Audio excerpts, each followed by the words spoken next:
The year is 1860. A remote manor house in the West Country. The sheltered world of a prosperous Victorian family is about to be shattered by a shocking crime. A 4-year-old boy taken from his nursemaid's room and killed. Was it an act of revenge on a wealthy landowner by desperate villagers? A dark family secret? Or an innocent game that went tragically wrong? I'm Jerome Lynch, QC, and in tonight's crime team, I'll be asking 2 investigators to solve this true crime from history. I know who the killer is, but our sleuths know nothing about this case. The challenge facing them is, can they crack it in just 3 days? The clock starts ticking now.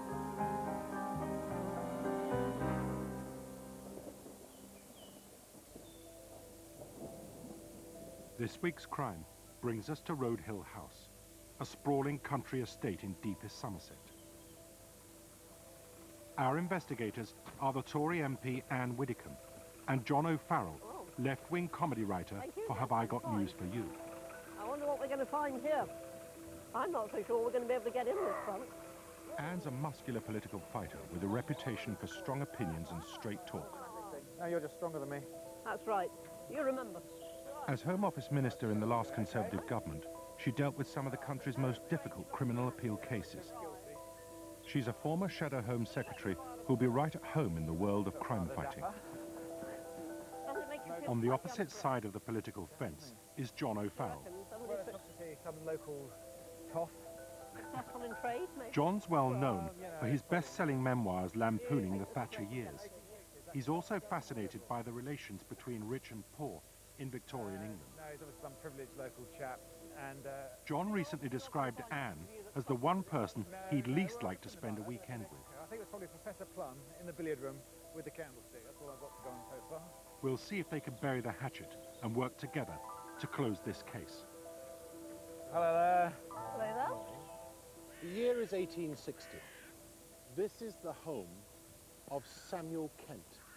He was the local factories inspector. Okay. In the early hours of the 30th of June, his 4-year-old son disappeared from his room. Okay. He was found the following morning with his throat cut. Right. It is your job to find out who did it. John and Anne's task is to solve this crime using only the tools and evidence the police had at the time. They'll have to immerse themselves in the Victorian England of the 1860s. At the end of 3 days' intense investigation, they'll have to come up with the killer's identity. I can give them access to experts and vital evidence, but only if they ask the right questions and make the crucial deductions for themselves.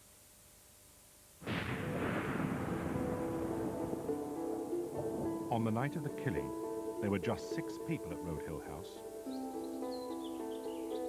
Samuel Kent, a powerful government factory inspector.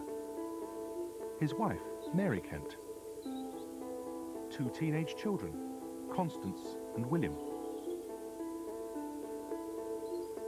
The victim, 4-year-old Sewell Kent, and his nursemaid Elizabeth Goff.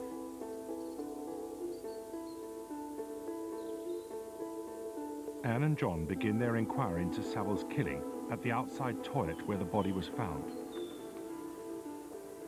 John O'Connor, a Scotland Yard expert in crime scene investigations, is on hand to acquaint them with the scene that confronted the police in 1860. Very well paid. Is this the This is the privy, a scene of crime. Okay, this is where it all happened. Right. Very, very primitive privy, isn't it? What you have here is the dead child, throat cut, stab wound to the chest. Those are the obvious injuries. Not a great deal of blood. Right. The privy is actually a pit, and there was an attempt made to put the body into the pit, but there was a splashboard which prevented it going all the way down. So this is there was an attempt to... This is a badly planned murder. To hide there was an attempt to hide the body, yes. Failed attempt to hide the body, so it's a badly planned murder. Somebody's not checked out the place they're going to dispose of the body beforehand. Yes, indeed. Anne and John quiz our crime scene expert in an attempt to find important clues discovered at the site by police in 1860. Okay, so we searched the privy. Yeah. And the area outside. Yes. And there's no blood. There's no blood outside. No. You might be thinking about any other evidence you might find at the scene. Well, you would search the privy and in the privy, wouldn't you? That's right. Yeah. And do you find anything if you do Yes, that? so that once the body has been moved, what they found under the body was this garment, which is known as a chest flannel. And is this blood-stained? No. And that is... It's not blood-stained.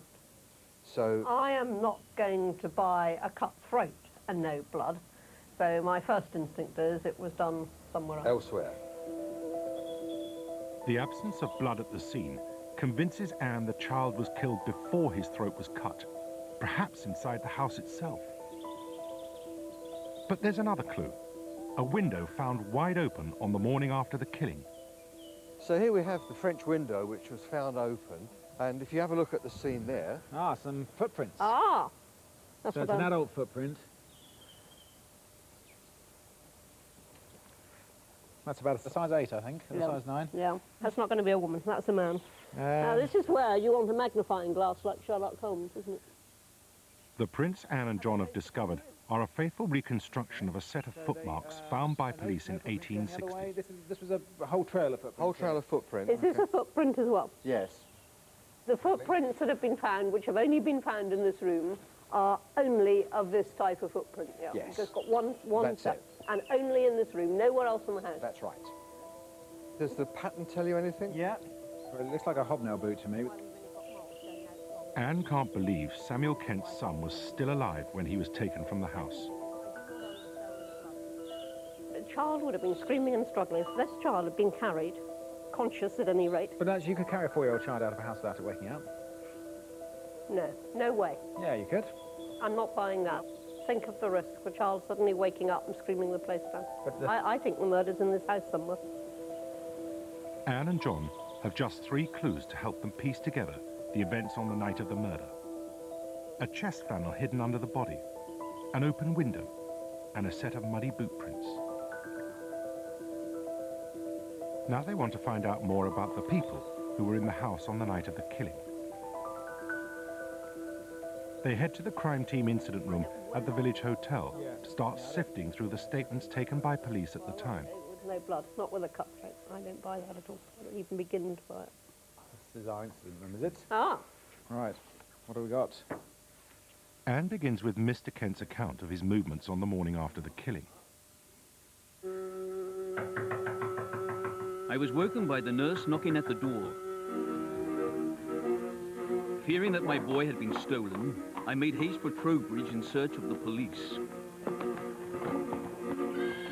I believe the time when I left the house was 20 minutes before 8 o'clock.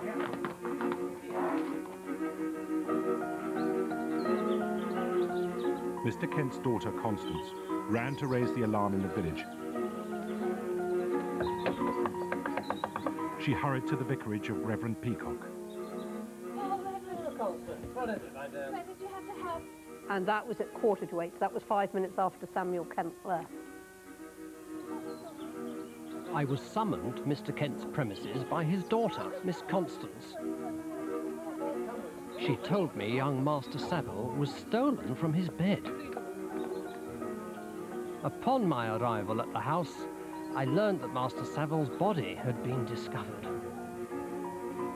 I immediately set out in pursuit of the boy's father.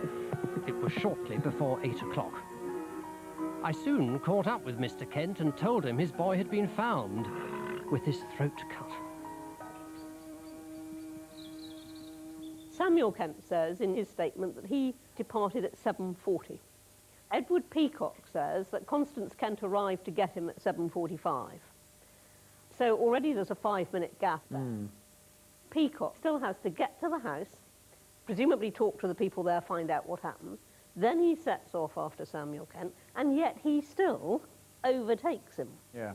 There appears to be some very questionable stuff here. Anne, John, would you like to come and join me Yes. Absolutely. so we can see where we've got to? Hmm. Who's lined up at present as the potential killer? I'm not going to do that at present. Well, I mean, No, I think that's wrong, because we're being led towards Samuel Kent. Well, everybody's in the frame. Everybody's in the frame. Queen Victoria's in the frame at the moment, but No, you have she's to... not. No, well, it's always the last person you think, Anne. It's always the last person you think. Is it murder? Yes. I don't know. I think You say yes, you say that. No. We have a scene of disposal with too little blood to suggest that the murder was there on the spot. Right. Now, that is why, is it a murder? If the child had been carried out of the house with the chest flannel being pressed against its mouth as a gag to keep it quiet while it was being taken out, and died as a result of that, and then a murder was perpetrated, Yes. that could have started off as a kidnap. Have you got any other tangible evidence? Yeah, the hobnail, Yeah, and the open doors. So And you've got to no- check and no these mu- two things, haven't you? Yeah. You've got to look at the boots. The boots, as we think we see them at the moment, and we'll need to check this out, were probably hobnail boots. Chest flannel. Chest flannel... I still reckon gag. I'm not convinced by the gag, because I think you could gag a child with your hand. Whether it was or not, what could you find out about the chest flannel that might help you? Right, Whose fine, it was. Whose it was. We need to do two things. We need to talk to the pathologist, and we need to check out the chest flannel. Right, so the We'd next like to do those two things next. Anne wants to find out more about the cause of the child's death and the lack of bloodstains at the privy where the body was found. She hopes the village GP can provide some answers. If somebody is already dead, Yeah. and they are then stabbed, or they have their throat cut, Yes. would blood flow in any quantity? You might expect a little bit of dribbling of blood from the wound, but you would not get the arterial pumping. If you're a 4-year-old child of normal health, let's predicate that, and somebody is trying to stop you crying out or making a noise, and they put a cloth over your mouth and nose, could you suffocate? I would have thought so, yes. Do you happen to know in this case if there were any signs of suffocation? The doctor said that there was a blackened area around the mouth of the child, which contrasted with the pale appearance of the rest of the body. This led him to believe that there was a strong pressure applied against the mouth during life. Hooray! Right, well, I mustn't get too excited, but the theory is beginning to hold some water. So it could have been that somebody was trying to keep the child quiet.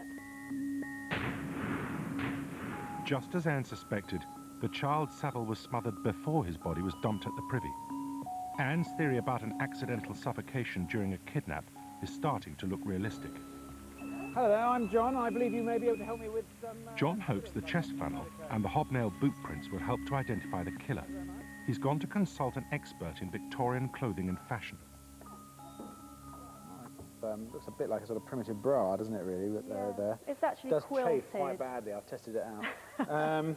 It's the sort of item that would have been worn for extra warmth and was worn by all types, from children right up to adults. But this one looks as though it's been made for a woman. Probably quite a small woman, I should imagine. What sort of class of person would have worn this? It's not going to be the sort of lady of the house who's wearing it, neither is it going to be the scullery maid. What about someone like the nurse of the house? Yeah, who looks maybe after nurse, the a governess. governess?